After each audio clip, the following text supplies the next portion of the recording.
성공의 불변 법칙이라고 하면 작은 성공이 결국은 큰 성공을 만든다. 그러면 작은 성공을 하려고 하다 보면 실패를 많이 하겠죠. 그렇죠. 그걸 용인할 줄 알아야 돼. 실패를 용인을 해야 혁신이 나오고 그다음에 파괴적 혁신이 나오는 거죠. 도전을 정말 끝내지 말자. 한번 도전해보면 그다음에 두 번째 도전은 쉽다. 그리고 현실에 안주하면은 그다음에 가능성이 안 보이는 거죠. 그리고 내가 누군지도 모르는 거죠. 어떻게 할지를 모르는 거 아니에요. 그렇죠. 그러니까 위기는 더 커지는 겁니다. 도전을 하는 용기를 갖고 뭐 실패든 성공이든 그 결과는 정말 값진 거예요. 성공을 하면 또 2차 성공을 할 수 있는 거고 실패는 더 큰 성공을 할 수 있는 밑거름이 되지 않을까. 저는 이런 이야기를 우리 젊은이들에게 꼭 해주고 싶습니다. 경제의 신들을 모시고 그분들의 인사이트를 들어보는 신과 함께 시간입니다. 황해 법칙이라고 들어보셨습니까? GPU에는 젠슨왕이 있다면 메모리 반도체에는 황창규가 있다. 황해 법칙. 우리나라 메모리 반도체의 어떤 그 기틀을 만들고 성장을 만들고 현재를 있게 한 그런 분이시죠.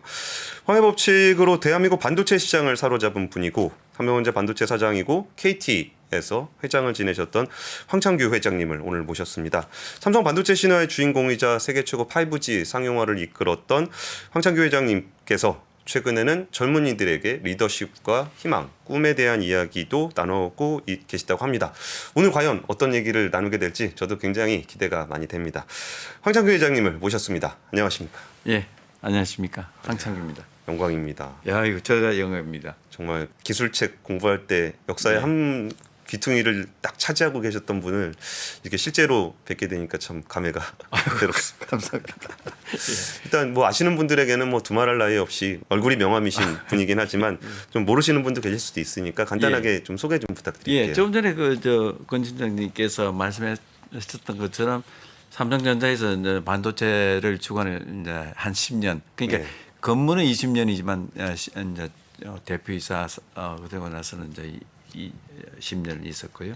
국가 R&D 기획단에서 이제 미래 대한민국 먹거리 관련해서 국가 CTO라고 이제 그때를 맞아요. 예, 3년간 그래서 뭐 그래핀 등 여러 가지를 이제 발굴하고 이제 했고, 그다음에 KT 발전은 6년간 있으면서 조금 전에 말씀드렸던 것처럼 5G를 좀 빠른 시기에 도전하고 그걸 상용화까지 마치는 그런 이야기를 했었습니다. 실제로 권 팀장님 저를 어떻게 알고 좀 전에 그 미스터 칩이라고 그리고 이제 미스터 5G라고 이제 이렇게 미스터 칩은 실제로 2002년에 제가 수십 년간 그 불황 속에서 그 다음에 그 ISCC라고 하는 반도체 올림픽이 있는데 거기 기조 연설할 때 그 PC가 지배적인 시대에 모바일 시대가 올 것이다. 오면은 이제까지 CPU가 이렇게 주도하던 것이 메모리가 주도를 하고 그 다음에 그 중심에는 프레시 메모리가 있다. 이제 이런 메모리 신성장론을 제가 이야기를 했는데 그게 언론에서 나중에 뭐 무어의 법칙하고 이렇게 비교가 되니까 황해 법칙으로 불러준 것 같습니다. 그 사실 그 회장님의 경력상을 이렇게 보다 보면 과거 이제 KT 회장까지 하시고서 그리고서 좀 소식이 좀 뜸했던 것 같은데 최근에 좀 어떤 활동들 하고 계세요? 예, 실제로 이제 KT 6년을 마치고 나서 이제 명함 반납했죠. 그런 게 그러고 보니까 시간이 많이 남고 그래서 뭘 어떻게 좀 내가 의미 있는 일을 해야 될까 이렇게 고민을 많이 했었습니다. 하다가 두 가지를 해야 되겠다. 이제 한 가지가 과거에 이제 한국의 이 40-50년간 쭉 이렇게 산업을 이끌고 경제를 이끈 이 주도적인 리더들, 선배들이죠. 특히 뭐 저 같은 경우는 제가 현장에 있을 때 반도체에 이렇게 정말 무에서 이렇게 일구었던 선배들을 기억하고 정말 감사하게 생각을 해야 되겠다. 그리고 그런 것들을 기록을 좀 통해서 알려야 되겠다 이런 생각도 하고 또 하나는 제가 그런 도움을 많이 받았잖아요. 선배들도 보통. 그래서 이런 것들 후배들한테 좀 이렇게 경험을 같이 쉐어를 해야 되겠다. 그래서 그게 걸음이 되고 마중물이 된다 그러면은 뭐 어떻게 보면은 저한테는 더 나이 없이 정말 의미 있는 시간이 되지 않을까. 그래서 그런 생각을 하던 중에 연대에서 이제 그 신동엽 교수라고 경영학부 교수님이신데 예. 이제 이렇게 이런 이양 혁신의 강의를 좀 하시려면 한 번의 특강이 아니고 예. 확실하게 해 주십시오. 그래서 이제 그러고 나서 그 이제 강의 하나 표를 받았는데 7개 강의가 다 비어 있는 거예요. 그 이야기는 3학점짜리 3시간을 7개를 하라. 21시간 강의하라는 이야기. 교수님한테 낚였네. 네, 그래서 낚였습니다.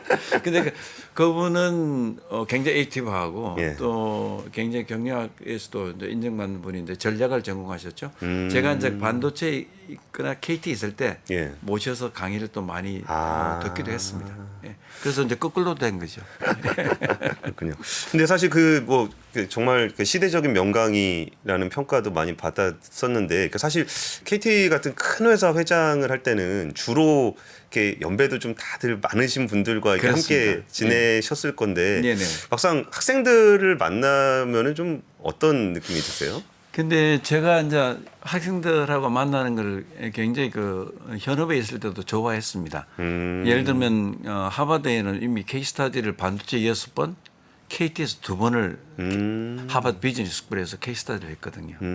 그리고 이제 오픈 강좌를 버든홀하고 메모리 홀에서 2016년에 뭐 한 거의 1,000명 가까운 학생들 이렇게 모아놓고 강의도 하고 그리고 명문 대학을 이제 이 중심으로 해서 미국, 유럽, 뭐 아시아존에 그 강의를 했던 게 이제 이건희 회장께서 이제 인재 예.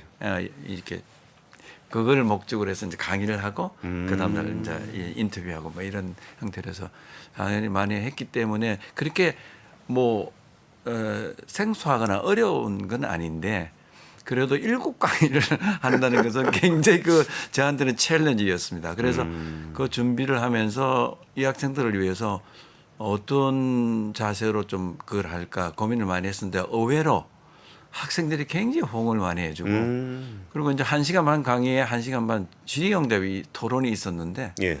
1시간 반 내내 그냥 손을 드는 겁니다. 반 이상이.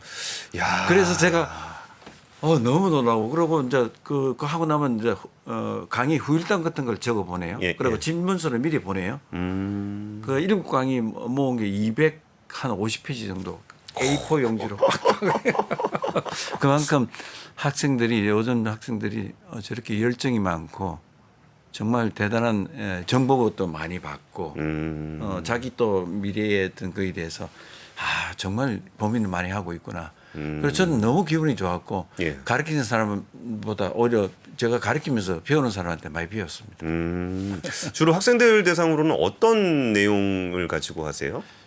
이번에 연대 강의인 경우에는 주제가 이제 역시 도전이었고 그렇죠. 예, 리스크 테이킹이었습니다. 그래서 1강이 리스크 테이킹, 그다음에 이제 혁신을 주제로 했는데 파괴적 혁신, disruptive innovation이라고 하는 주제. 예. 그러면서 이제 미래 예측 또는 뭐 이런 그 KT에 와서는 이제 그 기술의 선도, 그다음에 이제 융합의 이제 사례, 그러고 나서는 이제 맨 마지막으로는 제가 33년간 그 이제 기업에 있으면서 그 어떻게 보면은 경영의 조직을 어떻게 이제 운영을 하고 기업이라는 게 기술과 조직의 두 축이지 않겠습니까? 예. 그러니까 조직의 을 하는 어떤 조직 문화 또는 이제 이런 것들에 대해서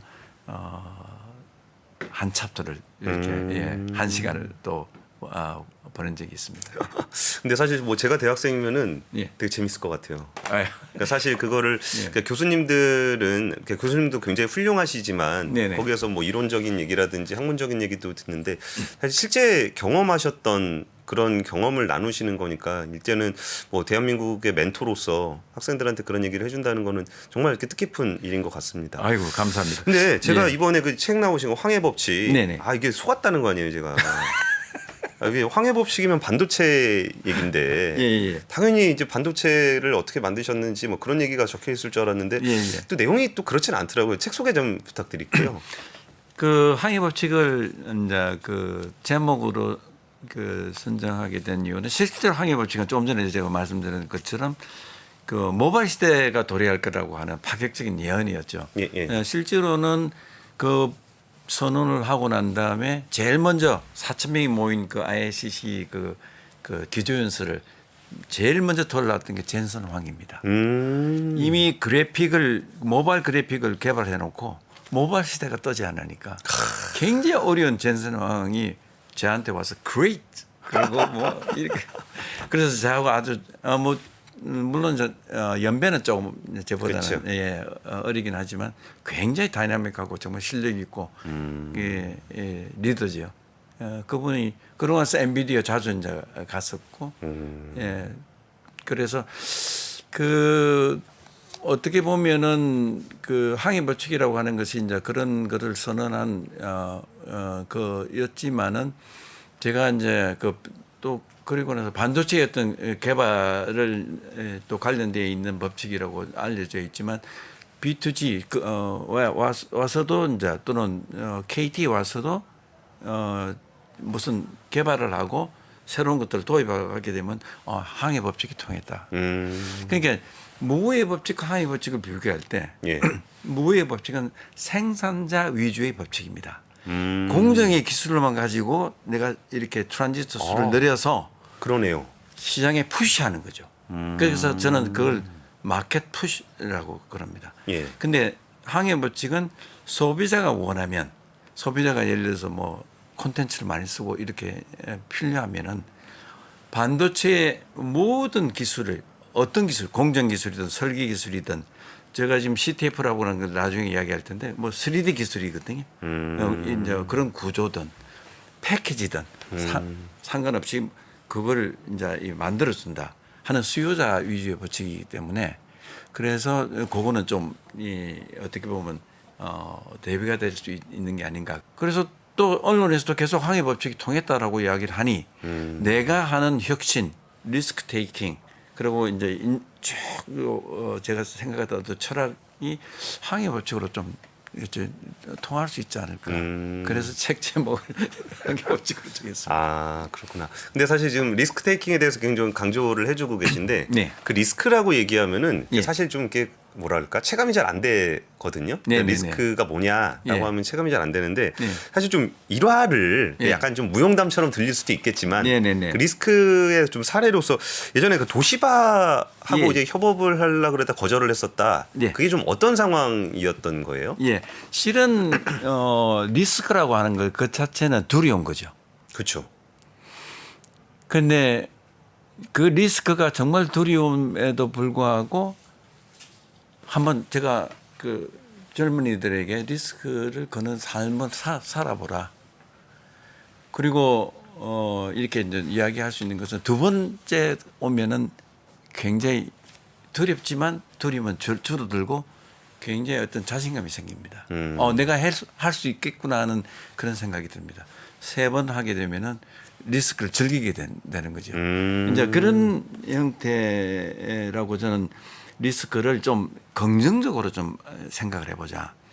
그리고 보통 리스크 매니지먼트, 리스크 컨트롤, 리스크 해치 뭐 이런 이야기 많이 쓰는데 리스크 테이킹은 그러한 것들을 다 베이스에 깔아놓고 하는 겁니다. 내가 리스크 테이킹 할 때는 당연히 우리 조직원이나 또는 그 기업은 리스크 매니지먼트가 돼야 되는 것이죠. 그러니까 리스크 관리를 안 하면 도박인 거고 그렇죠. 리스크 관리를 해놓고서 이게 진짜 이게 잘 안 되더라도 뭐 망할 정도까지 하면 안 되는데. 그렇죠. 근데 사실 그게 그 우리가 생각했을 때 리스크 뭐 도전 뭐 이런 거 하면은 그 도전이라는 그 경험을 잘 체감하게 그러니까 떠올리기가 좀 어렵거든요. 그렇죠. 그때 스티브 잡스하고 한판 붙으셨던 얘기 좀 해주세요. 도시바 이야기 하려고 그랬는데 도시바 얘기도 좀 해주시면. 그럼 도시바 이야기부터 먼저 할까요? 도시바는 그 당시에 정말 글로벌 탑 레벨의 반도체 메모리 세계 1등이죠. 그러니까 전체 1등은 NEC. 2등이 도시바, 3위가 히다치. 그게 일본이 가전의 왕국이 반도체 왕국이죠. 그 도시바가 실제로 지금 쓰고 있는 프레시 메모리, 낸드 프레시라고 그럽니다. 예. 그게 로직이 not or not and 뭐 이렇게 이제 돼 있어서 이름을 붙인 건데 하나는 속도고 하나는 이제 용량을 이제 이렇게 저장하기 아주 그 전원이 꺼져도 이제 남는 게 이제 프레시 메모리죠. 우리가 USB 쓰는 맞습니다. 예. 거기에 이제 프레시가 들어 있습니다. 토시바가 그 프레시 메모리를 만들었습니다. 지금은 삼성전자가 세계 1위고. 그게 이제 세계 1위지만 그 안에 들어가는 기술 자체를 토시바가 플로팅 게이트라고 하는 그런 기술을 만들었어요. 그게 한동안 제 있을 때까지도 특허료를 내고 저희들이 만들었습니다. 근데 지금 세상에 삼성이 만든 CTF, 제가 있을 때 제가 이제 개발했던 그 팀들과 같이 개발했던 CTF가 다 모든 프레시 메모리 회사들이 있습니다. 표준 기술을 만든 거죠. 와. 그러니까 그때는 토시바가 메모리 1등인데 디램을 하면서 좀 그 트렌치 방법을 써요. 그 이제 그 기술적인 이야기인데 메모리의 그 용량을 저장하는 방법이 위로 쌓는 걸 스택이라고 그러고 밑으로 파는 걸 트렌치라고 그럽니다. IBM이 똑같은. 근데 그게 문제가 있어요. 생겼어요. 그래서 디램 기술을 주면은 자기 플래시 기술을 주겠다고 제의를 했죠. 그래서 제가 거절했습니다. 와, 이게 지금 그쪽에서도 세계 1등 기술을 1등인데. 주겠다는 건데. 네. 저는 프레시에 이미 오래전부터 준비를 하고 있었고 프레시 연구회라든지 뭐 시장 조사, 일본을 철저 벤치마킹을 하고 있었습니다. 그런 가운데 몇 달 지나지 않아서 조인트 벤치를 하자. 프레시 그러니까 디램 없는 걸로 하자. 자기들은 디램 좋겠다. 디램 안 줘도 되니까. 안 줘도 되니까 프레시를 아예 조인트 벤치 하자. 자, 새끼 그 정도는 호랑이를 좀 받아줬어야 되는 거 아닙니까? 새끼 호랑이를 미리 없애겠다는 거 아닙니까? 예. 그래서 그 사항을 보면요. 우리의 프레시의 마켓시어가 그때 3%대입니다. 3%? 예, 3%. 도시바는 뭐 그보다 2배였고 인텔이 30% 정도 뭐 막강한 그때 노아가 위주였으니까요. 예. 그런데 이제 그 이건희 회장께서 호출을 한 거죠. 들어보고 있다고. 제가 독자 사업을 하게 해달라고 그러니까 이 친구가 무슨 생각을 하고 있는지. 그래서 제가 그 자꾸로라고 하는 그 샤브샤브 집인데 그 보안 때문에 회장님이 그쪽으로 그 순애들하고 같이 앉았습니다. 발표는 제가 했고 모든 이제 회장님하고 대화는 이렇게 같이 제가 다 했습니다. 해볼 만한가 하고 질문하길래 지금은 기술이 1년 내지 1년 반 정도 뒤진데 지금 512메가 프레시는 동시에 개발하고 1기가는 내년에 저희들이 앞서서 개발하겠다. 준비를 좀 했다. 그런데 뭐 개발 준비했다고 뭐 양산하는 것도 다르잖아요. 다 문제 있잖아요. 그리고 뭐 제가 프레시를 얼마나 준비를 하고 그다음에 이런 사항을 간단하게 이야기하고 맨 마지막에 제 옛날에 그 6라인, 7라인이 좀 비가당하게 생겼습니다. SRAM이 인텔이 그 내재하는 바람에 그 라인을 프레시를 바로 투자가 없이 생산할 수 있도록 미리 준비를 한 거죠. 그러니까 회장님이 오케이 하면 바로 들어갈 수 있게 이렇게끔 준비를 다 해놓은 거죠. 그러니까 그건 뭐 아무도 모르는 거죠. 제가 이제 그 따로 그래서 마지막 생산을 바로 할 수 있게끔 준비를 다 끝냈습니다. 자, 뭐 해보겠다. 개발도 뭐 이렇게 돼 있고, 유령미가 옛날 개발할 때 그 에피소드 있거든요. 회장님한테 발표할 때 이놈 봐라 재밌는 친구네. 그 첫 번째 책에는 그게 나와 있습니다. 그 얘기도 이거 얘기 끝나면 그 얘기도 좀 해주세요. 옛날 얘기는 다 재밌는 것 같아요. 예, 그래서 이제 그렇게 하니까 자신 있는가? 그거 이제 딱 두 마디 물었어요. 프레시관에서 예.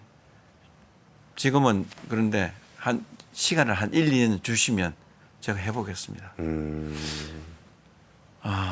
그런데 이제 제가 리스크 테이킹을 한 거지만 회장님 입장에서 보면 그룹 전체가 그렇죠. 이 친구 이야기는 프레시 위주로 투자를 해야 되고 모든 걸 라인업을 해야 되는데 심지어 프레시 하려면 잘하는 사람이랑 같이 한다는 제안까지 걷어차고. 거저다고.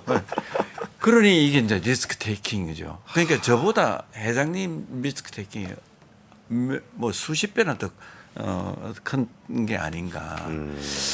그리고서 결과적으로 보면은 그 삼성은 낸드를 하게 됐고 네. 지금은 도시바는 산산이 부서져 키옥시아가 돼 있고 기억시가 돼 있고 삼성은 글로벌 1위. 맞습니다. 플래시에서. 샌디스크하고 합작을 했고 뭐 이렇게 해서 아마 지금도 저희들이 쓰는 CTF라는 기술로 생산을 하고 있을 겁니다. 그런데 뭐 저희들에 비하면 여러 가지 이제 마켓시어나 기술 면에서 그동안 공백이 그리고 있었으니까. 그때 1등하던 인텔은 한 6위 정도로 내려가 있고. 인텔이 이제 그러니까 토시바는 제가 1년 반 만에 45대 25 정도의 마켓이 저희들이 25인데 이게 저희들이 50대 뭐 30 뭐 이렇게 역전을 시켰고 또 그다음에 그 인텔은 그리고 나서 1년 뒤에 완전히 저희들이 이제 인텔을 하고 예. 그 2005년에 마켓시어를 보면은 한 35% 정도 되거든요.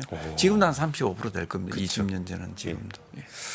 이게 아까 말씀하셨던 리스크 테이킹의 개념이 정말 잘 드러나는 것 같아요. 그게 엄청난 리스크인데 네. 그 리스크를 감수하고 들어갈 때 준비해 놓으셨던 일단 기술 개발도 다 돼 있었고 네.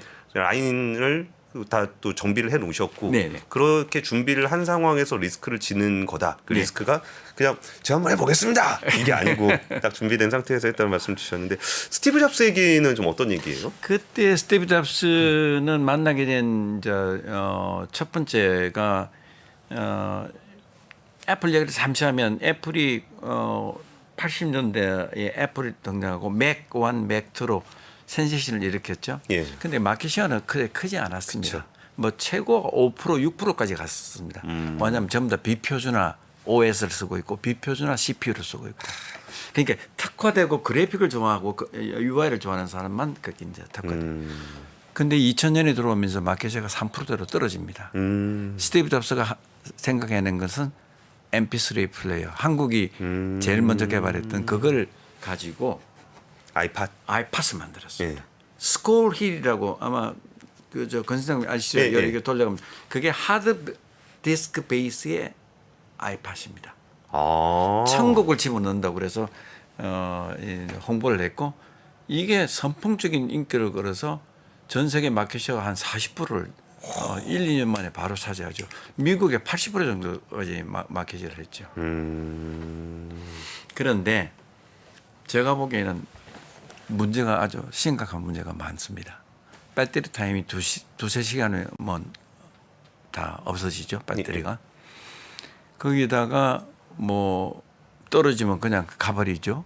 그다음에 중요한 거는 온도가 떨어지는 겨울 가을에 이렇게 조깅 놓으면은 헤드가 예. 하드디스크 헤드가 돌지 않습니다. 그게 마그네틱이라 그런 거예요?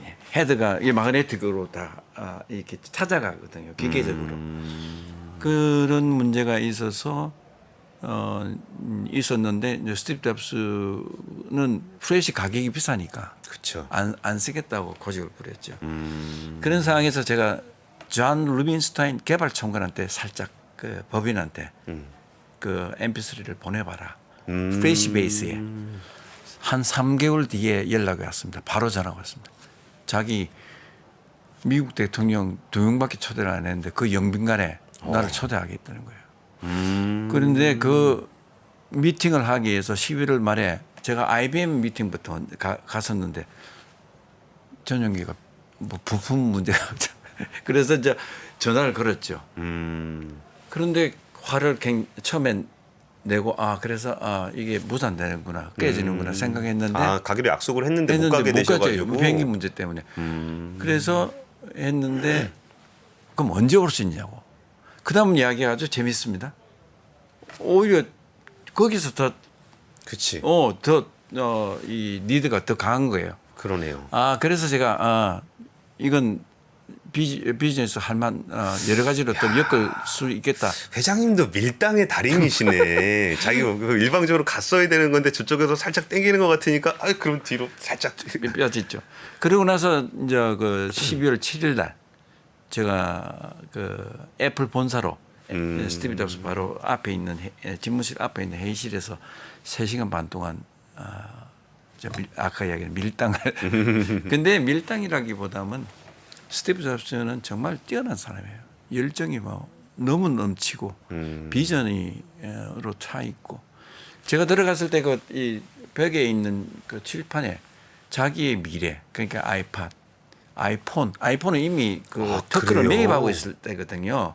그 해보겠다고 이미 자 준비를 하고 있었습니다. 물론 아이폰이 나온 거는 2007년이고, 그죠? 예. 그다음에 3이 나오고, 2가 나오고 3이 나오고 뭐 그랬었는데, 그래서 딱 1시간 강의하고 나서 저한테 물건을 다 사겠다. 가격을 조정해라. 그래서 제가 죄송하다. 내한테 많은 수십 개의 그 커스터머에 있어서 신뢰를 생각하더라도 제가 그렇게는 못한다. 가격. 물건을 주지를 못한다. 물량을 네. 아예 주지를 못한다. 그러니까 이제 엄청난 프레시를 보내는 겁니다. 아니 한번 써보라고 주고서 막상 산다 그러니까 물량 안 주신다 그러면 제가- 얼마나 간절해요. 제가 이미 그 분위기를 파악했잖아요. 그런데 뭐 푸시가 너무 뭐 그 첫 번째 책에 그 쭉 좀 스토리가 나와 있는데요. 예. 뭐 제 바로 세상 옆에 그 터틀넥 그 입고 네. 찢어진 청바지로 뭐 그냥 계속 푸시를 하는 겁니다. 근데 이제 일단은 어떻게 됐냐면 자 프레시를 선다까지만 이제 결론을 보고 바로 3일 뒤에 팀쿡이 비행기로 갑자기 공항에 내려서 저한테 전화를 한 겁니다. 이 연락도 안 하고 한국으로? 한국으로 왔습니다. 팀쿡이. 그래서 자 스티브 잡스가 전화 올 건데 그래서 바로 내 사무실 오자마자 스티브 잡스가 전화가 왔어요. 팀쿡을 어렵게 보냈는데 예. 좋은 성사가 되었으면 좋겠다. 그래서 그 이제 팀쿡이 이제 이야기하는 거, 뭘 해주면 좋겠나. 그래. 뭐 우리가 지금 AP 예. 그러니까 이제 이게 그때는 우리가 좀 실력이 좀 모자랐죠. 그 이제 AP를 뭐 할 수 있는 실력보다 MPU 그 밑에 됐다. 그러니까 CPU가 있으면 이제 그 아래에 AP가 있고 그 MP3에 들어가는 건 MPU입니다. 예. 더 간단한 거죠. 그거는 아이팟에 좀 들어가게 하고 한 2년 뒤에 아이폰을 올 때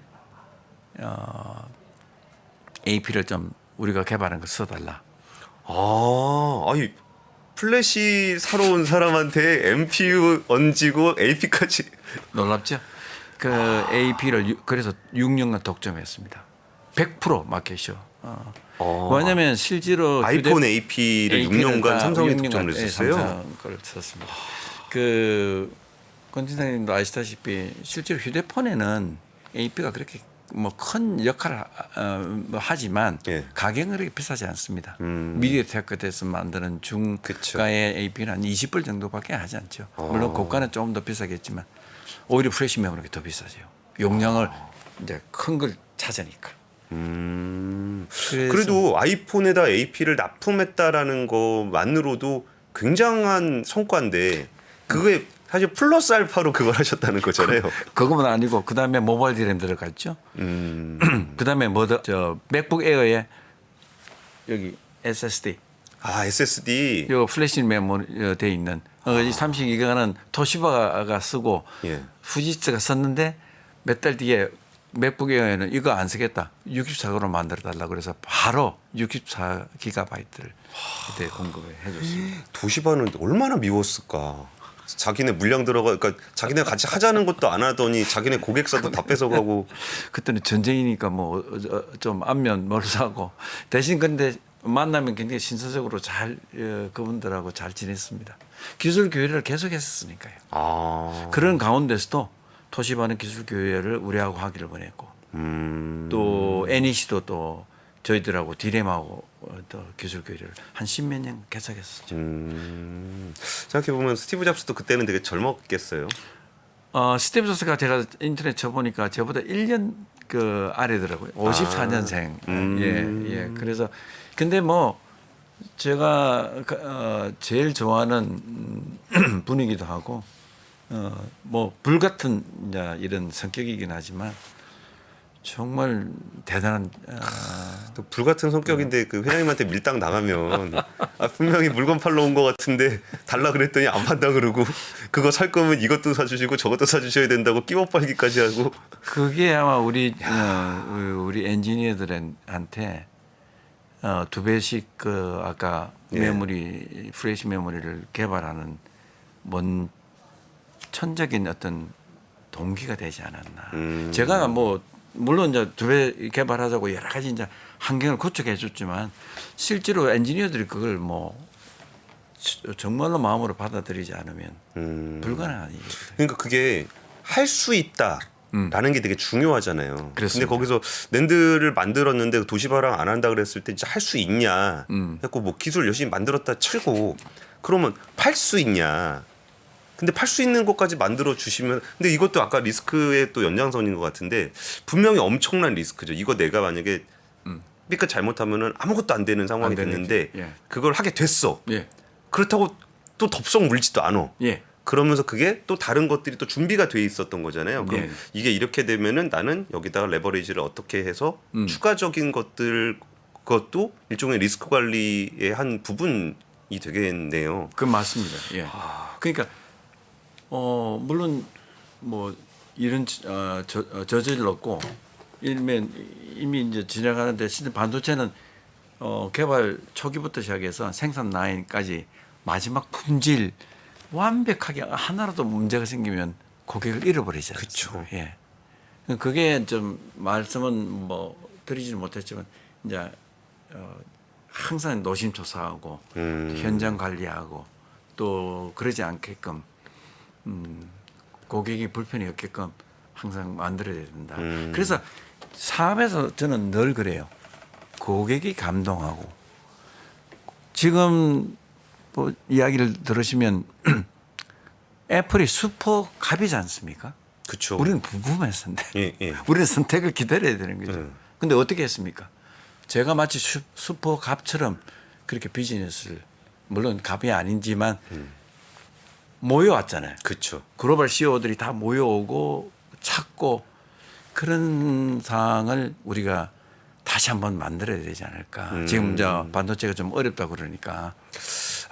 그 얘기는 제가 물어볼까 말까 좀 고민을 좀 했었는데 이게 결국은 우리가 애플의 뭐 파운드리도 우리가 했었고 네. AP도 우리가 넣었었고 메모리도 우리가 넣었었던 시대가 있었고 네. 그 이후에 애플은 그 이제 자체적으로 자체적으로 AP를 만들고 예, 뭐 지금은 뭐 막강해졌죠. M1이나 뭐 이런 것들도 M2까지 지금 나왔죠. 예. 만들었고 그리고 파운드리는 이제 TSMC 네, 쓰고 있죠. 있는 예. 상황이 예. 됐는데 예. 그리고 오히려 스마트폰 시장에서는 정말 애플이랑 삼성의 격차가 약간 좀 생겨나는 분위기가 형성이 좀 되고 있고 맞습니다. 그럼 이 상황에 대해서는 좀 어떻게 보세요? 저는 뭐 강의할 때 이제 그 기자분이 한 분 계셨어요. 학생인 줄 알았는데 뭐 기자인 줄 몰랐죠.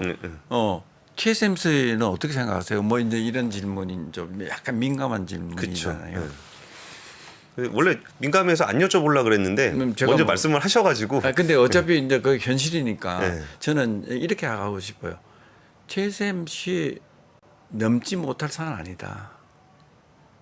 우리가 뭐 과거에도 이거만큼은 상황은 아니었지만 예. 충분히 도전하고 그러니까 지금 뭐 보면은 뭐 미국, 중국 그 국제 관계에서 뭐 저 삼성이 어려워지지 않느냐, 우리나라 대한민국 반도체 어려워지지 않느냐. 과거에도 통상 문제 있었고 그 똑같지는 않지만 비슷한 상황들이 있었습니다. 뭘 어떻게 극복을 했냐? 결국은 우리만의 할 수 있는 기술, 우리만의 솔루션, 고객이 감동하고 찾아올도록 만드는 그런 절대적인 어떤 환경을 구축해야 된다. 충분히 할 수 있다고 생각해요, 저는. 좋은 인재 많죠? 그리고 세계에서 가장 12인치 캐파를 많이 갖고 있고. 그렇죠. 예.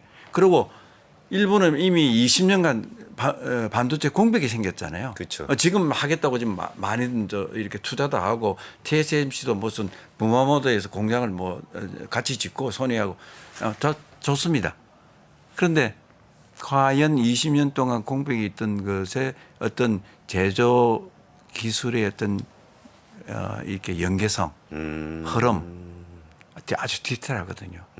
수율을 결정짓는 거잖아요. 그쵸. 또 기술 개발의 어떤 연계성, 또 기술 개발을 하고 공장에 이전할 때의 그 이전 관계에 아주 디테일한 미묘한 어떤 그런 노하우 이런 것들은 우리는 아직도 갖고 있는 거예요. 예.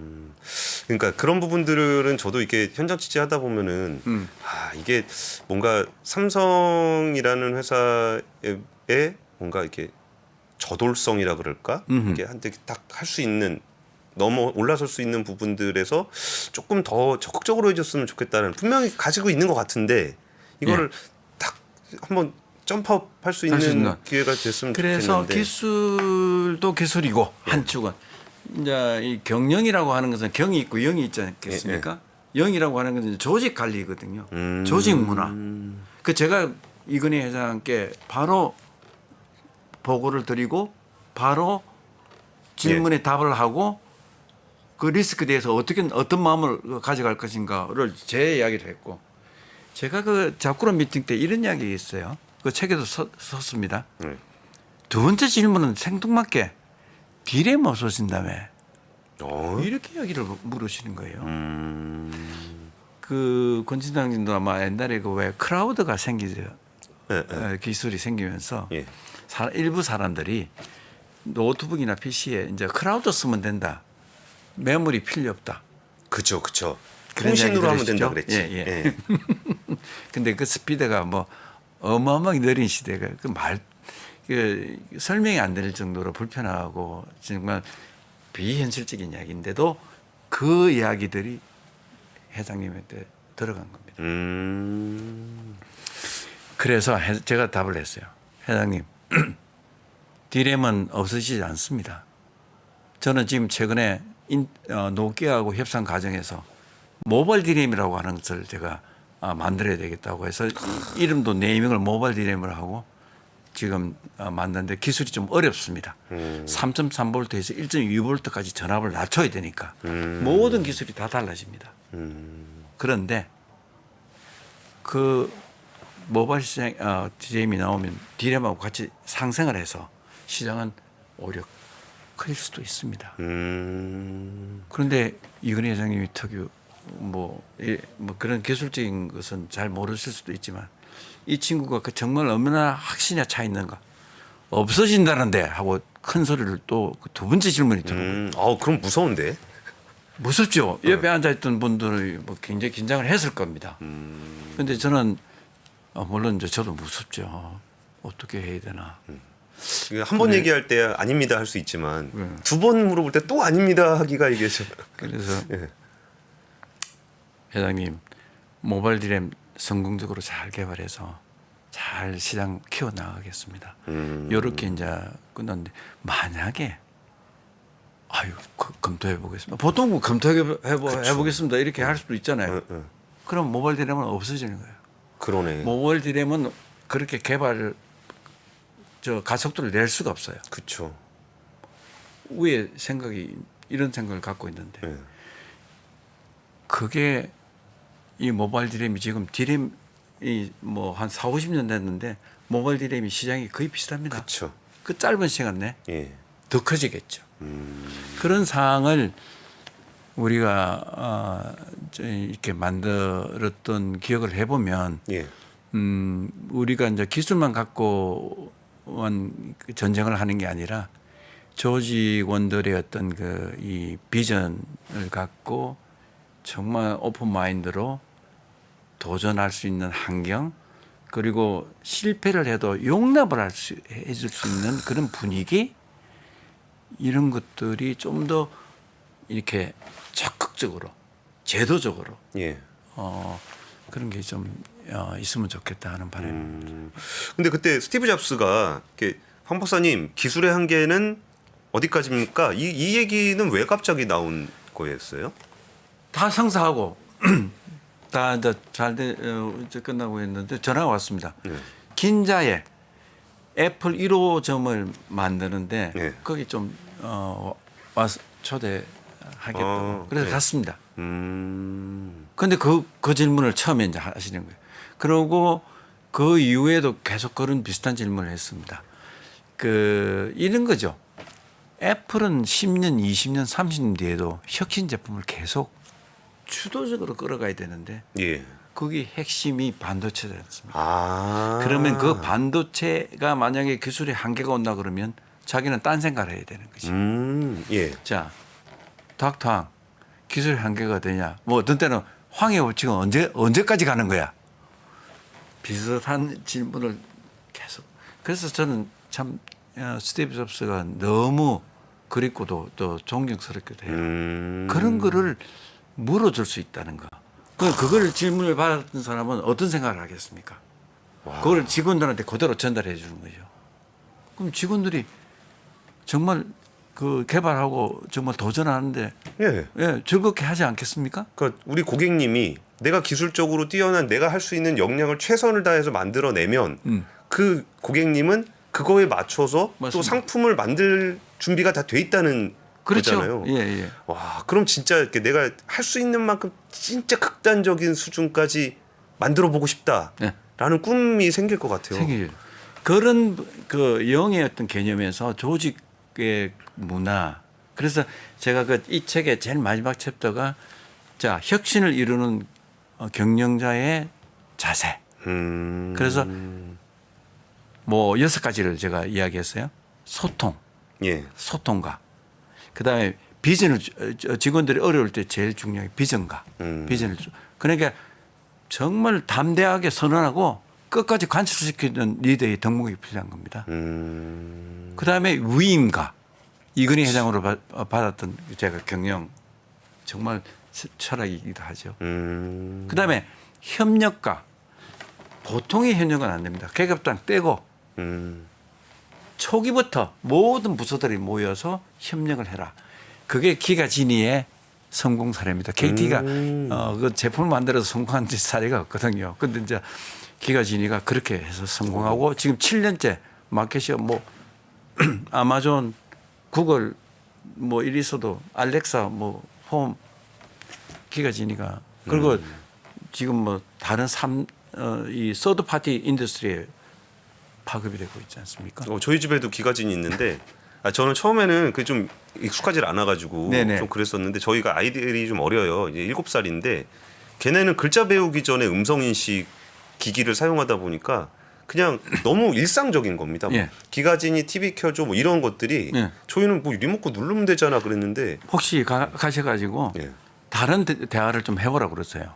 화두를 끈질내면 왜냐하면 기가진이는 딥 러닝을 통해서 예. 이분하고 이야기했던 음성의 이 경험을 계속 축적을 합니다. 아. 그래서 다른 질문을 해보고 다른 이야기를 하기 시작하면 대화가 네. 기가진이가 이제 물어올 겁니다. 다양하게.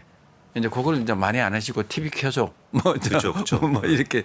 유튜브 틀어줘 이런 것도 예. 하고. 그래서 실제로 이제 그 KT 가서도 그런 혁신을 만들면서 통신의 매출이 90%던 게 지금은 통신의 비중이 50%도 안 될 겁니다. AI 회사고 빅데이터 회사고 블록체인 회사고 K뱅크가 블록체인으로 저렇게 컸죠. 뭐 이런 아주 디지털 회사로 완전히 탈바꿈할 수 있었던 게 뭐 그런 거. 그다음에 이제 제가 마지막 2개는 질문을 할 수 있도록 환경을 만들어줘라. 질문. 이 질문이 굉장히 중요합니다. 그러니까 상사가 그 직원한테 질문이 질문하는 게 아니라 물론 그 질문도 할 수 있는데 예. 제가 이야기하는 것은 밑에 있는 사람들이 마음껏 어떤 이야기든 질문을 할 수 있도록 환경을 만들어줘라. 자, 질문을 했을 때는 실제는 뭐 어떻게 합니까? 그 주제에 대해서는 무지하면 겸손해야 되죠, 그죠? 그렇죠. 그리고 주제에 대해서는 또 알아야 되는 거고, 그리고 매너를 갖춰야 되는 거고. 야, 그러다 그 보면 상사한테 질문하기 쉽지 않은데. 그게 네트워킹이 되는 거예요. 괜히 물어봤다가 이것도 몰라 그러면은 또 혼나는 거고. 그 혼나는 것 때문에 질문 못 하는 거죠. 그리고 또 이게 아예 모르시는 거 물어보면은 또 잘난 척하냐 뭐 이런. 그러니까 그런 질문에 그런 거를 예상해서 공부를 하는 거지. 그러니까 질문하라는 건 단순히 질문하라가 아니고 공부하고 준비하고 또 질문 받는 사람하고 네트워킹할까지 자세를 갖춰라 이런 거를 포함하는 거고. 그다음에 이제 포용해라.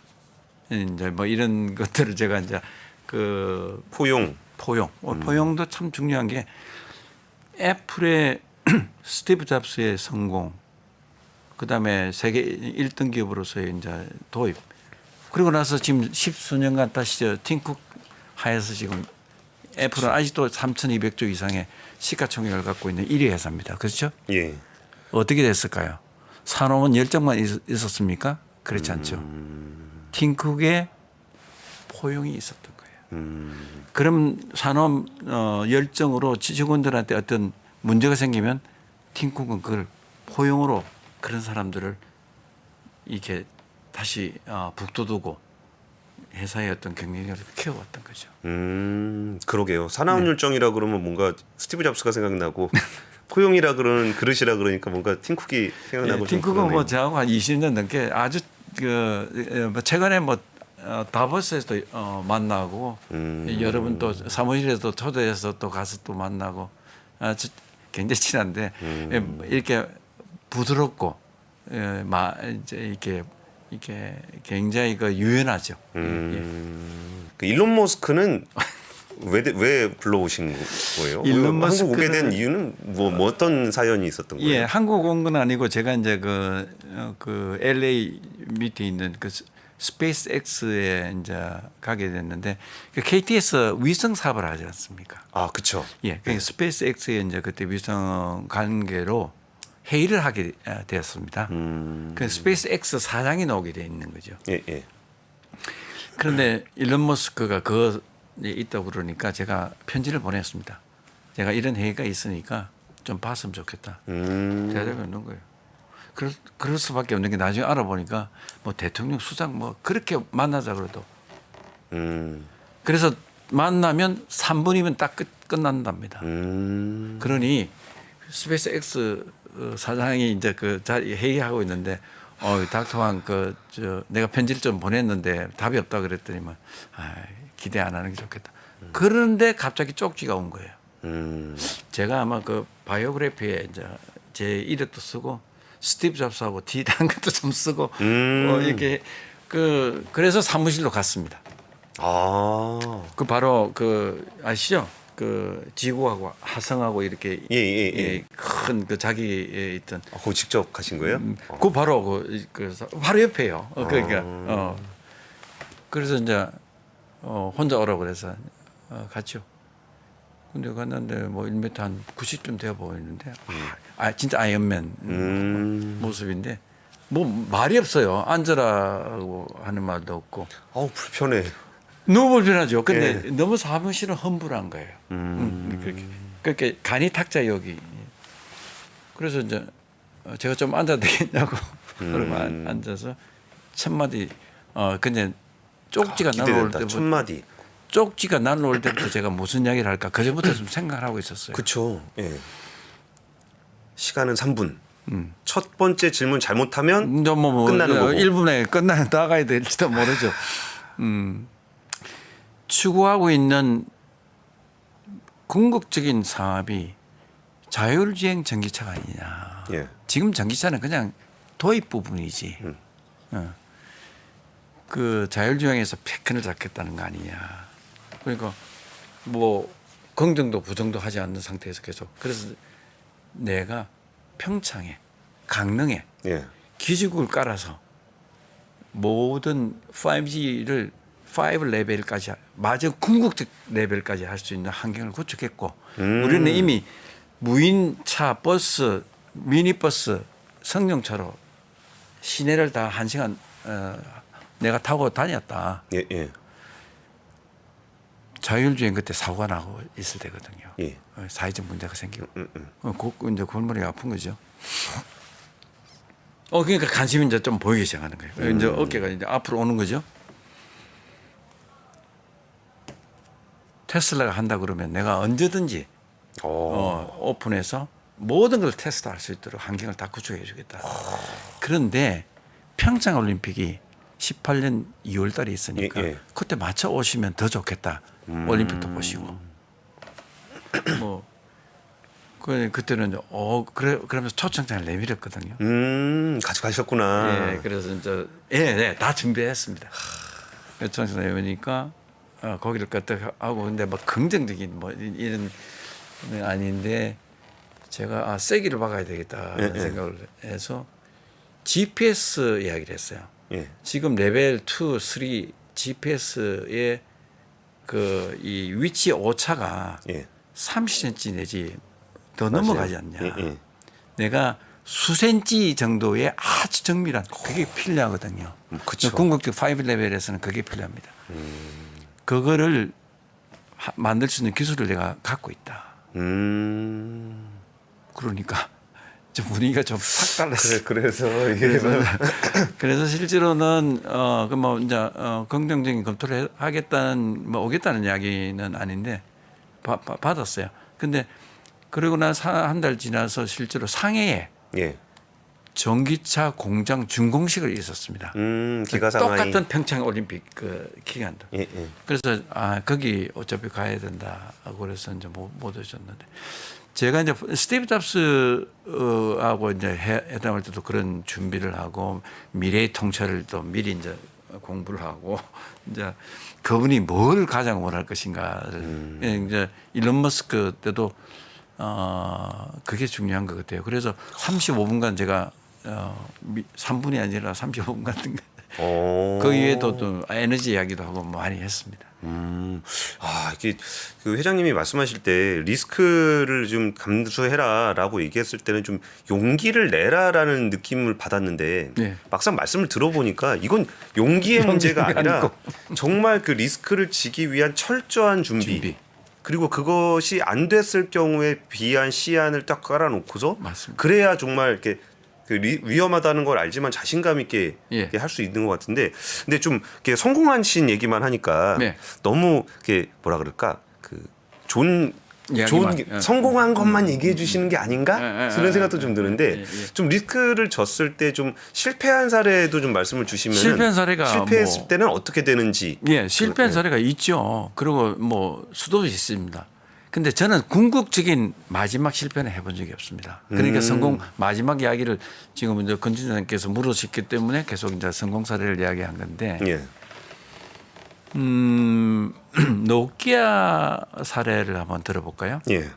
실제로 프레시를 애플이 그 모바일 시대를 수년간 앞당긴 거는 맞습니다. 스티브 잡스하고 같이 이제 앞당겼죠. 예. 저는 부품을 공급하고 저는 거기는 모바일 제품을 만들고. 그런데 그 전에 기억나시겠지만은 2000년도까지 중반기까지 세계 휴대폰 마켓시아 50%를 쥐고 있는 게 노키아였어요. 노키아. 예. 노키아를 잡아야 내가 뭐 움직일 그쵸. 수가 있습니다. 그렇죠. 그렇지 않습니까? 네. 그러니까 노키아가 어떻게 잡았냐? 처음에는 이제 노키아는 이제 50%다 보니까 뭐 마산 공장이 제일 큽니다. 세계에서 14개가 있는데 공장이 이렇게 그 동시다발적으로 이제 부품이 딱 돼 있으니까 세계 1위에 해서만 이제 대상을 하는 거죠.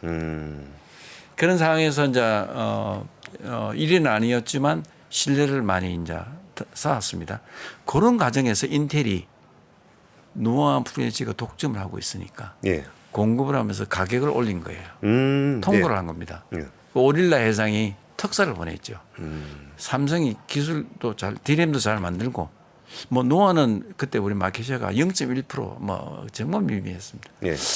그러면 차세대 이 제품을 1년 안에 만들어주면 해주겠다. 예. 뭐든 주겠다. 9개월 만에 완벽하게 감동을 시켰습니다. 그 노키아가 뒤집어진 거죠. 그래서 이제 인텔이 1조 하던 그 물량을 저가 다 들어가고 이제 들어갔는데 제가 궁극적으로 노아를 가고자. 근데 그때 시장이 노아가 뭐 90% 이상이니까 예. 안 들어가고는 안 되죠. 그래서 이거를 랜드로 바꿔야 되는데 예. 이 노키아가 움직이질 않는 겁니다. 그래서 20-30명 엔지니어를 보냈습니다. 뭘 원하는지. 예. 예. 랜드로 바꾸기 위해서 이 사람들이 뭐냐면 그때는 또 2세대 폰이지만 이제 3세대가 오는데 예, 그러면 랜드가 필요하거든요. 이 과정에서 너무 이제 설득하는데 안 되고 뭐 실패도 맛보고 이제 그래서 이제 겨우 이제 이렇게 그 정보를 갖고 왔는데 그 궁극적으로 우리가 뭘 만들어줬냐면 융합칩, 세계 최초의 융합칩을 만들어준데 낸드 플래시가 칩이 3분의 1밖에 안 됩니다. 적습니다. 예. 예, 작아요. 그런데 그 칩에다가 그 로직을 넣고 소프트웨어를 넣어서 노아보다 10배가 빠른 칩을 만드는 거죠. 오. 그러니까 한번 보세요. 진정님. 가격은 3분의 1인데 예. 성능은 10배다. 그러면 안 쓰실 고객이 없는 거죠. 그렇죠. 그리고 노아 쓰는 이유가 속도 때문에 쓰는 건데 용량도 큰데 속도까지 빠른 칩을 솔루션으로 제시하신 거잖아요. 자, 그런데 그 엔지니어를 와서 이제 여기서 개발해야 되잖아요. 너무 반대하는 너무 리스크다. 또 그리고 이스라엘의 벤처 회사가 이미 그 투칩으로 이미 평가를 하고 있었어요. 이미 거의 들어가기 직전입니다. 그게 들어가지. 이거 만약에 잘 들어갔다 디펙트 나면 설득하고 또 뭐 굉장히 어려운 과정을 거쳐서 실제로는 그게 궁극적으로는 들어갔습니다. 예.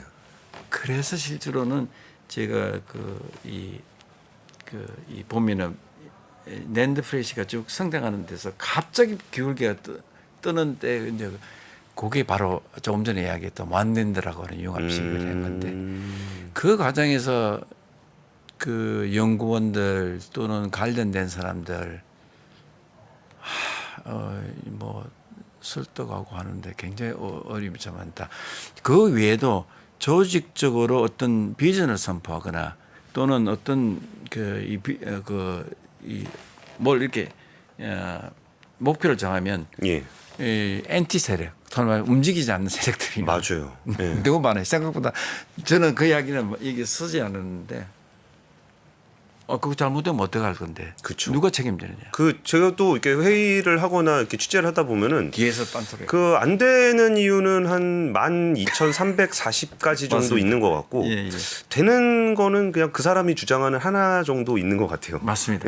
그걸 어떻게 설득시키느냐가 저로서는 그래서 저는 강의를 많이 이제 뭐 유엔에서도 해보고 뭐 다보스도 해보고 뭐 이제 뭐 수천명이 모인 학생들 넣어놓고 강의도 해보고 했는데 그것 엔지니어지만 CEO가 경영자로서의 어떤 덕목은 이 사람을 설득하는 능력이 참 중요한 것 같아요. 그게 비전을 같이 공유하고 그런 아까 얘기했던 조직적인 반대 또는 아니 조직적인 반대가 아니더라도 정말 거부를 하거든요.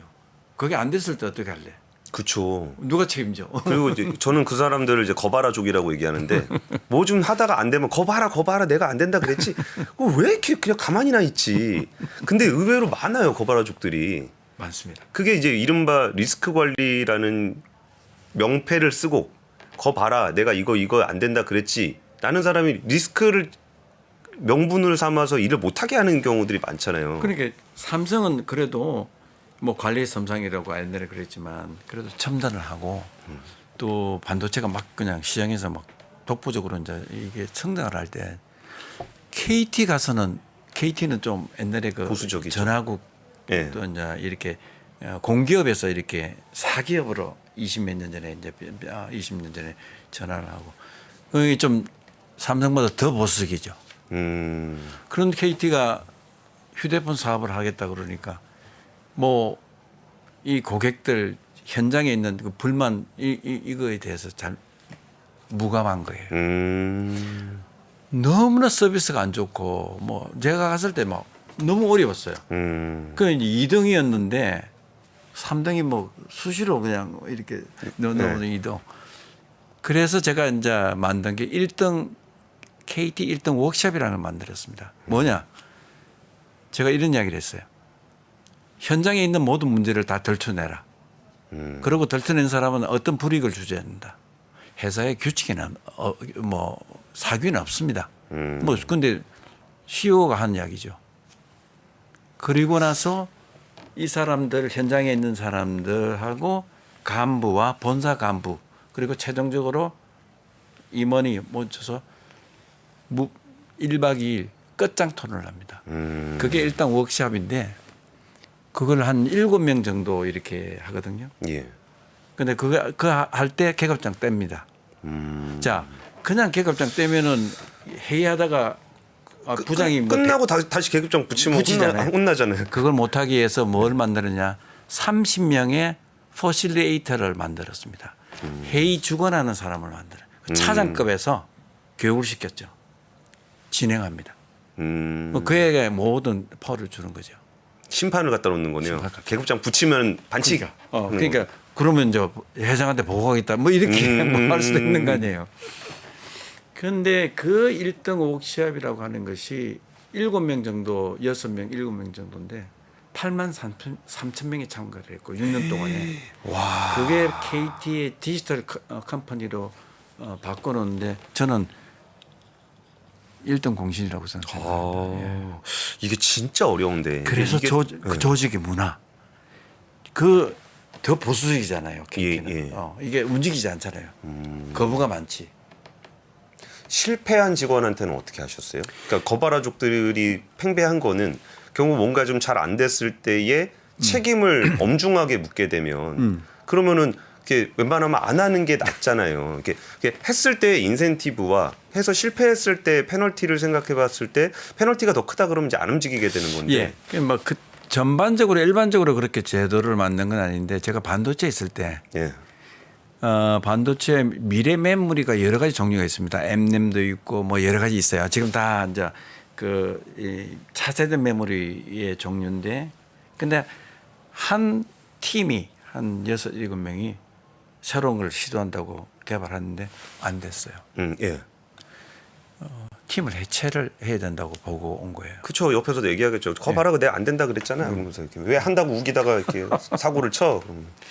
그런데 저는 그 면면이 그 팀원들의 그걸 봤습니다. 충분히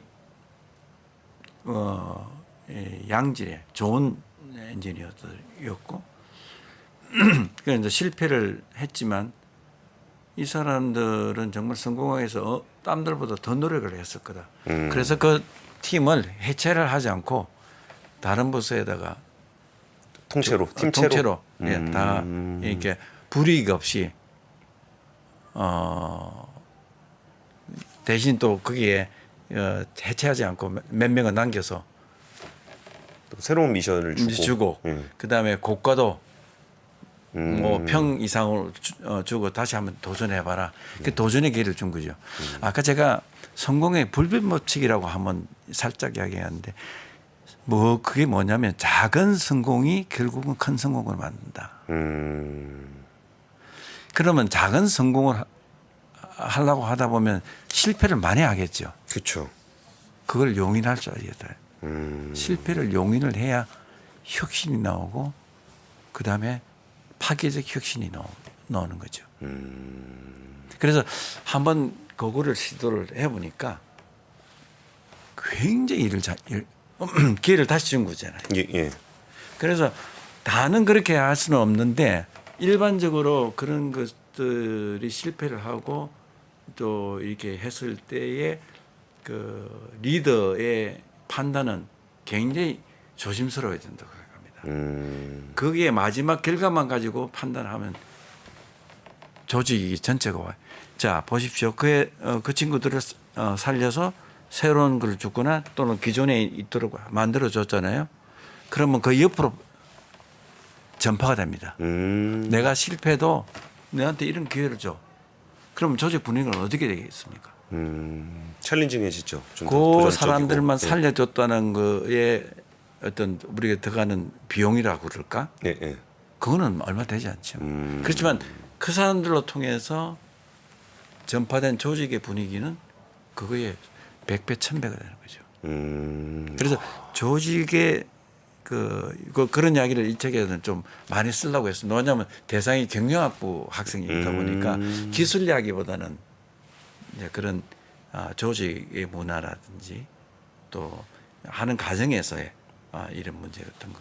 근데 사실 회장님께서 이제 학생들을 대상으로 좀 강의도 하고 막 그러시는데 요즘에 기업들마다 이제 기업의 고민이기도 하고 학생들의 고민이기도 할 건데 그 젊은 세대 친구들의 문화가 우리 그 어르신들의 세대의 문화하고 좀 많이 다른 게 있잖아요. 있습니다. 그러면은 꼰대다 그러죠. 그러니까 거기는 꼰대라고 얘기를 하겠지만 윗분들 입장에서는 애들이 너무 유약하다, 뭐 너무 개인주의적이다, 뭐 이런 얘기들을 하게 되는 이런 뭔가 그 조직 문화라는 것 안에서도 되게 이질적인 상황에서 이렇게 학생들을 보시면 이게 세대 차이가 좀 나시잖아요. 저는 저런 친구들은 어떤 식의 리더십으로 조직에서 수용을 해야 될까요? 저는 그러니까 이제 정말 잘 지적하셨는데요. 그 MZ 세대들이 정말 이 창의적이고 창조적으로 정말 마음껏 뛰어야 혁신이 일어날 거 아닙니까? 그게 대한민국의 큰 자산인데. 그래서 아까 좀 전에 이야기했듯이 뭐 이야기를 하려고 그러면 꼰대다라는 이야기를 많이 하죠. 그렇죠. 또 제가 경영을 할 때는 이제 우리 직원들로부터 어떤 리더가 되어야 되는가, 또는 수업을 할 때는 내가 어떤 어른이 되는가를 고민을 많이 해봤습니다. 예. 정답은 마음을 여는 경영, 마음을 여는 어른.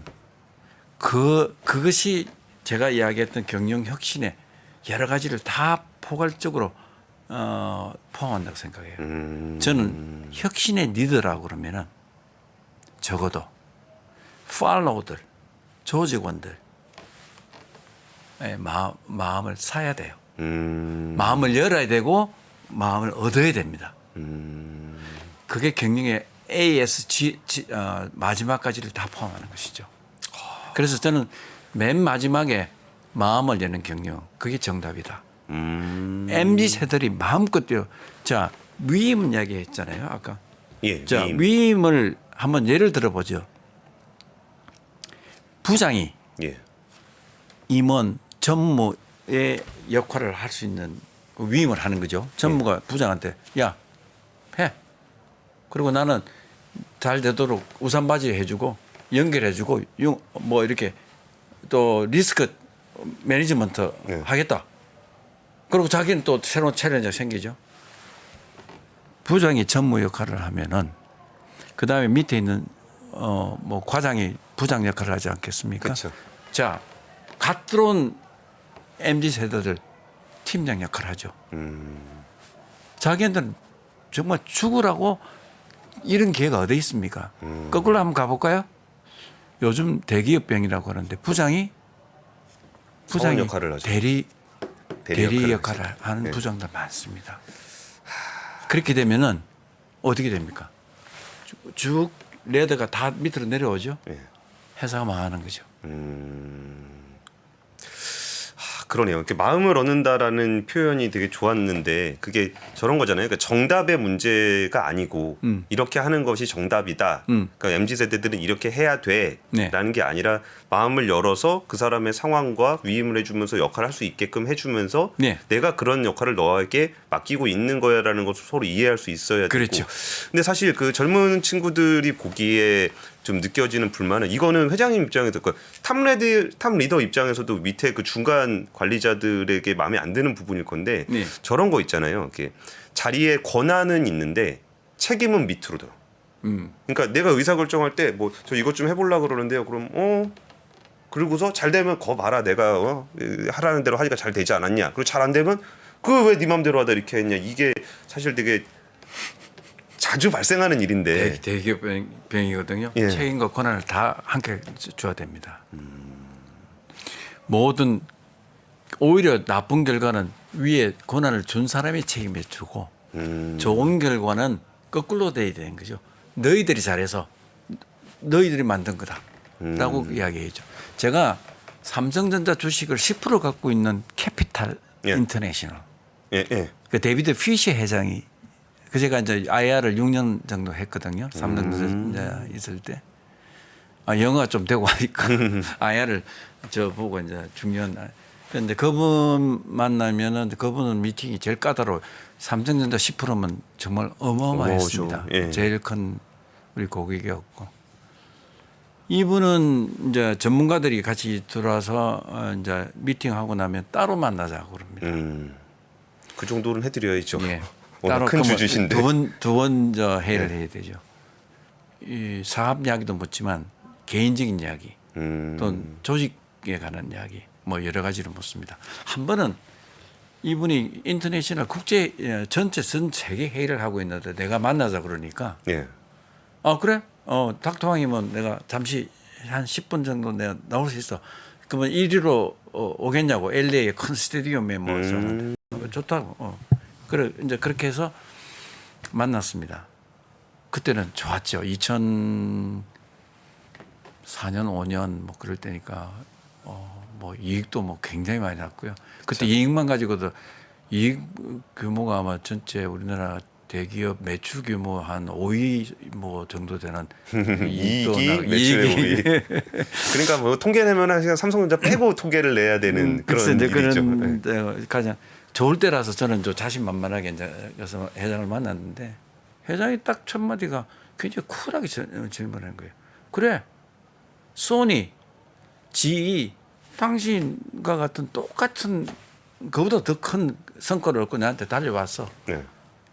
그러고 나서는 일을 어떻게 지속하겠냐 이야기해보라니까 뭐 별 이야기 없더라. 네, 예.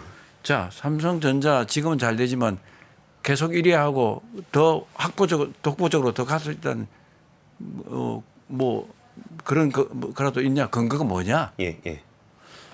제가 디램 외에 이제 프레시를 만들어서 이렇게 사업을 하고 또 디램도 모바일 디램을 또 만들어서 새롭게 시장을 그리고 뭐 그다음에 SSD까지 이렇게 지금 해서 시장 패턴을 아예 시장 자체를 바꿨다. 그러면 감동할 줄 알았어요. 그 정도면 감동 좀 해주면 안 되나요? 감동 줘야죠. 네. 말이 없는 거예요. 그래? 순간적으로 이게 답이 아니네. 그래서 순간적으로 제가 이야기를 했죠. 그냥 뭐 느낀 대로 회장님, 제가 조직 관리를 버티컬 조직은 내가 허용을 하지 않습니다. 직원들이 언제나 대하고 대화를 할 수 있는 플랫 조직을 항상 유지합니다. 자, 규모가 회사의 매출이 커지고 규모가 커지면 방대해지는데 그러면 레드가 많아지죠. 그쵸. 그걸 난 허용 안 하겠다는 거예요. 그래서 저는 KT 가서도 저 직원들하고 밥을 한 9천 명하고 먹었거든요. 어이구. 6년간. 약간 많이 나오셨겠네. 아니요. 회사 식당에서 한 10명 정도 이렇게 아이, 했어요. 좀 맛있는 거 좀 사주시지. 근데 좀- 회장님 만났는데. 근데 뭐 직원 음식이라도 회장하고 대하고 이런 거 좋아했습니다. 반도체에서도 그런 걸 좀 많이 했거든요. 예, 현장을 많이 보고 또 그러니까 이분이 탁자 옆에 이걸 딱 치더니만 you pass. 이제 가라. 나 자기 바쁘다고 나 들어가야 된다고. 만족한 거네요. 그래서 제 오니까 책상이 그대로 있더라고요. 회장님, 지금까지 얘기해 주신 얘기의 이제 결론인데 그 마지막으로 두 가지 정도만 여쭤보고 마무리를 하고 싶어요. 예, 예. 지금 말씀 들어봤을 때 제가 느껴지는 부분은 지금 기업의 얘기를 주로 해주시고 조직의 이야기를 해주셨는데 우리나라도 그런 것 같은 느낌이 드는 거예요. 네. 성장률은 어느 정도 올라왔고 그래가지고 굉장히 좀 잘 사는 선진국이 됐는데 그래서 지금도 괜찮게 살고 있고 사실 뭐 지금 정도를 유지하는 것만으로도 이제 그 메모리 반도체 가격만 좀 올라와서 중국 수출만 조금 개선되면은 그냥 괜찮을 것 같다는 생각이 들기도 하는데 그 아래를 지탱하고 있는 아까 대기업병이라고 말씀해 주신 부분이 오히려 우리나라가 약간 선진국으로 가다 보면서 이렇게 퀀텀 리스크를 지기보다는 지금 걸 좀 더 유지하려고 한다거나 개선한다고 하는 거나 이런 정도의 변화만 있는 것 같아요. 근데 글로벌 금융환경은 뭐 친환경 녹색 전환에 글로벌 통상환경 그렇죠. 변화에 뭐 이런 게 나타나고 있는데 그런 거를 좀 포괄적으로 이렇게 그 한국이 이른바 구조개혁 아니면 대기업병을 극복하기 위해서 좀 거기에 제안한 말씀만 좀 부탁을 드릴게요. 저는 한국 사람이 일본이나 미국이나 다른 어떤 뭐 IT 선진국이라고 이제 이야기를 하면은 뛰어난다고 하는 것이 기술의 뎁스는 산업의 역사가 짧으니까 예, 예. 뭐 300년 된 교세라든가 뭐 이런 회사들이 없잖아요. 우리는. 예, 예. 그럼 또 IT는 세계에서 제일 강국이고 그쵸. 인프라가 제일 좋죠. 예. 그러면 지금의 어떤 미래의 산업은 보면은 뭐 지금 AI가 좀 지배하는 세다 뭐 이런 이야기를 하고 있는데 결국은 IT하고의 융합이 관건입니다.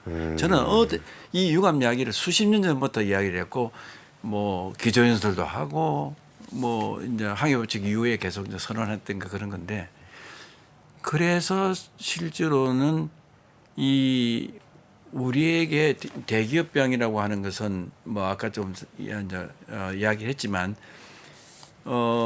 이런 융합을 통해서 어떤 조직의 힘이나 또 조직의 문화 같은 것도 이게 바꿔 나가면서 하는 기회로 보면은 저는 다른 나라보다 훨씬 기회가 많다고 생각해요.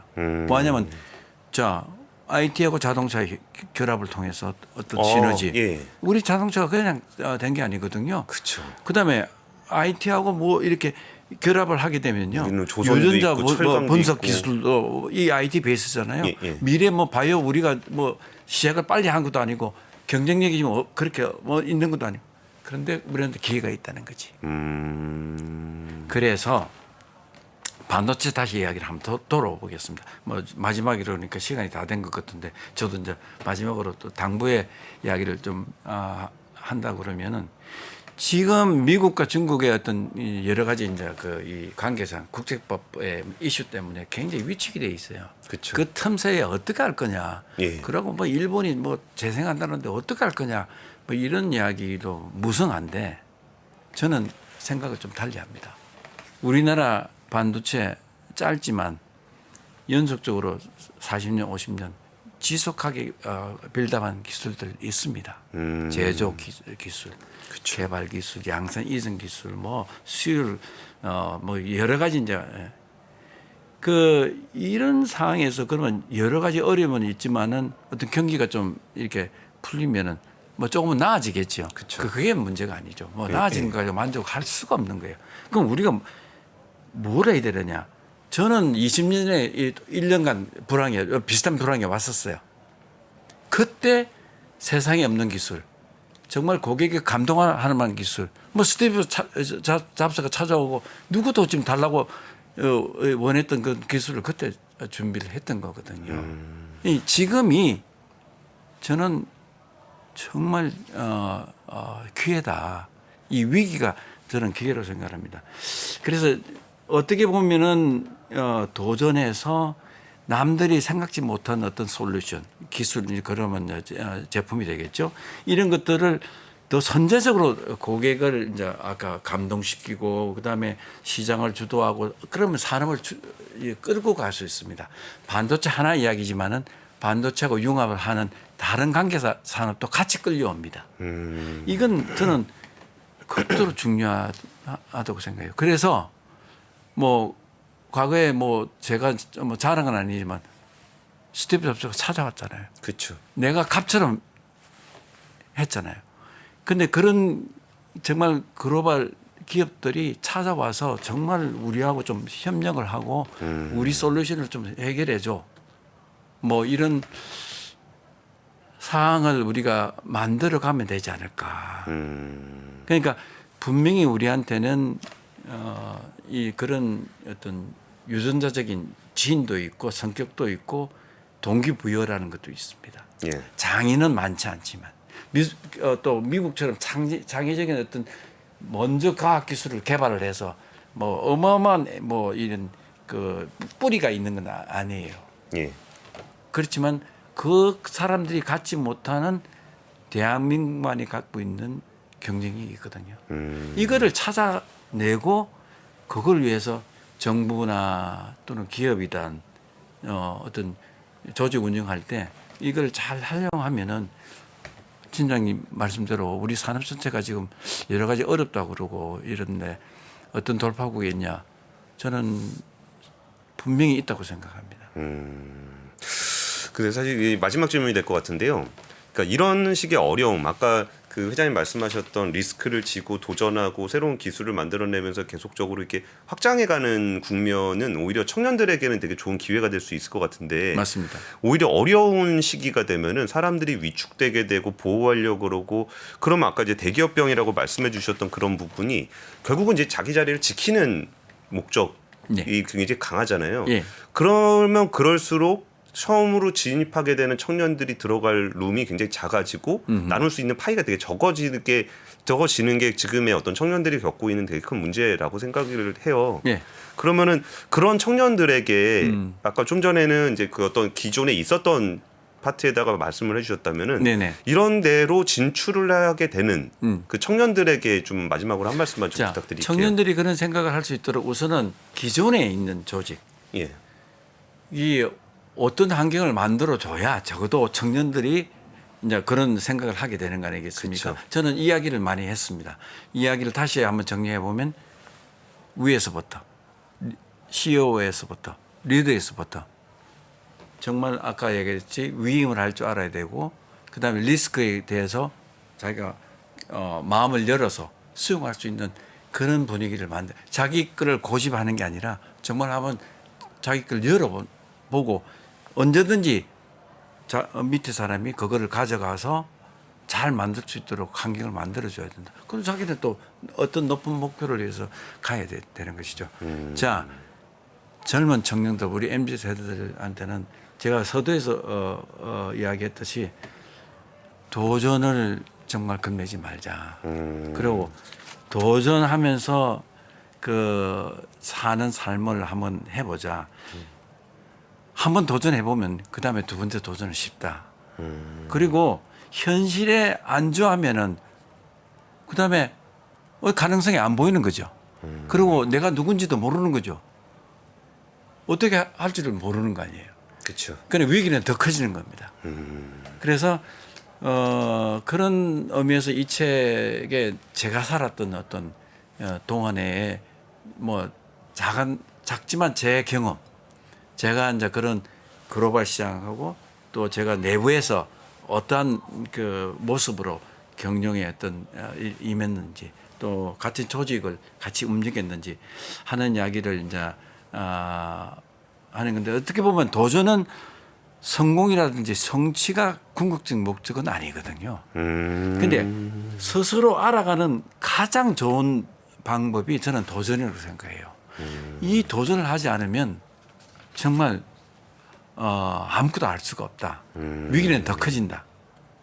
그래서 도전을 하는 용기를 갖고 뭐 실패든 성공이든 그 결과는 정말 값진 거예요. 성공을 하면 또 2차 성공을 할 수 있는 거고 실패는 더 큰 성공을 할 수 있는 밑거름이 되지 않을까. 저는 이런 이야기를 우리 젊은이들에게 꼭 해주고 싶습니다. 감동적이네요. 아유 감사합니다. 그러니까 사실 진짜 도전이라는 거는 겁나고 뭔가를 좀 손해 볼 수도 있는 건데, 네. 근데 심지어 도전을 하는 목적이 성취가 아니다라는 말씀도 네. 그런 성취가 목적이 아닌데도 내가 그렇게 무서운 걸 해야 되나라고 생각했었는데 오히려 정말 이렇게 성공을 했을 때는 더 큰 성공의 밑바탕이 되고 예. 실패를 했을 때는 더 큰 성공을 위한 밑그림이 밑바탕이 되는 되고. 거죠. 그러니까 이게 일종의 성취라는 거는 일종의 부산물처럼 네. 도전이 가지고는 수많은 예. 좋은 결과물 중에 예. 하나가 예. 성공이라는 생각도 좀 한 드네요. 번쯤은 그런 생각을 한번 해봤으면 좋겠다. 그래서 삶을 사는데 한번 정말 작은 도전이지만 한번 작게 개인적인 도전부터 한번 시작을 해보자. 그 작은 성공이 아까 큰 성공을 만든다는 불변의 법칙처럼 예, 예. 그렇게 우리 젊은이들이 도전하고 하는 삶을 살았으면 좋겠다. 그런 바람을 갖고 있습니다. 알겠습니다. 오늘 KT 전 황창규 전 회장님과 이야기를 나눠봤는데요. 사실 기술 얘기도 하고 싶고 뭐 산업 얘기도 하고 싶고 옛날 얘기도 듣고 싶었는데 그런 것들이 잘 버블려서 지금 오늘 내가 어떻게 살아야 하는가, 우리 조직이 어떻게 해야 더 나은 미래를 그려갈 수 있을까라는 부분에 대해서 참 많은 울림을 주는 인터뷰였던 것 같습니다. 지금까지 그 KT의 황창규 전 회장님이었습니다. 감사합니다. 감사합니다.